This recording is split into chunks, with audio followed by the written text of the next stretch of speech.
Thanks a lot for joining us for our election coverage tonight. A busy night unfolding here on a Tuesday, that's for sure. That's right. And we are keeping a very close eye on several key races that impact the River region tonight. Beginning with the race that is garnering national attention, it is the race for governor in Georgia. Brian Kemp versus Stacey Abrams. Winner replaces Nathan Deal. And right now, with 33% of the precincts counted, Secretary of State Brian Kemp leading Stacey Abrams with 60% of the vote. Libertarian Ted Metz, the third person in that race, has less than 1%. Brian Kemp hosting a campaign party tonight up in Athens, Georgia, and that is where we find News Channel 6's Ashley Osborne. She is covering the race and the celebration for us. What's the mood like right now, Ashley? Hey, Brad, you can hear how loud the music is in here. It's probably even difficult to hear me. I was talking to some voters earlier today asking why they came out here today. We talked to a married couple who says that they spent their day campaigning, talking on the phone to people, and then had to cap the night off here. I also talked to a young voter, a freshman here at the University of Georgia. He's a political science major. He says he feels like the young vote is going to be out of the park when they count these numbers. I asked him why, and he said there really seems to be a popular trend of people trying to get others to go out and vote. He obviously voted for Brian Kemp as well. We've got a lot of leaders in the Republican Party here. We had a chance to talk to U.S. Secretary of Agriculture Sonny Perdue earlier today. He made the trip here from D.C. representing Trump's administration. I asked why he made the trip. He says he thinks Brian Kemp is the man to be Georgia's next governor and set the state up for what he wants the state to look like for his grandkids. Reporting live in Athens, I'm Ashley Osborne.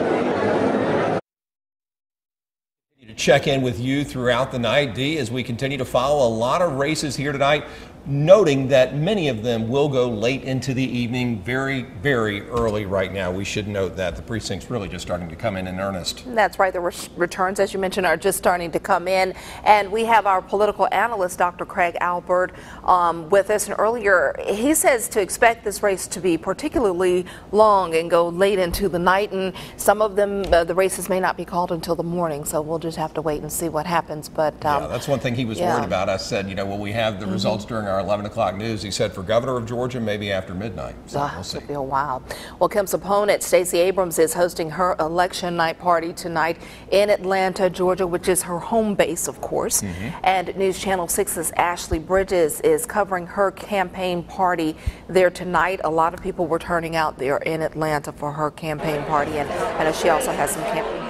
Good evening. There is a singular focus here with people around me chanting three words just a few moments ago: stay in line. The chairman of the Democratic Party coming out and focusing on those efforts, both for the counties and precincts that closed at 7 o'clock and the people who are standing out potentially in the cold, letting them know that if they were in line by 7 o'clock, that they do have the right to cast their vote no matter how late it gets.